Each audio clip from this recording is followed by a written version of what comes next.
Tutulong na rin ang Department of Health sa pagbuo ng Anti-Vape at Anti-Tobacco Student Council sa mga paaralan sa Pilipinas.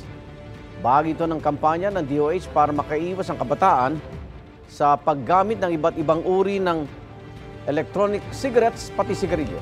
Lahat ng pagbuo ng mga Student Council na maimpluwensyahan ng kabataan na iwasan ito at malaman ang masamang dulot sa katawan ng paninigarilyo.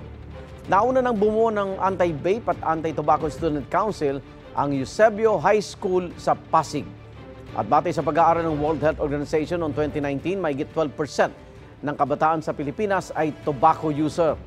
Mahigit 14% naman ang gumagamit ng electronic cigarette.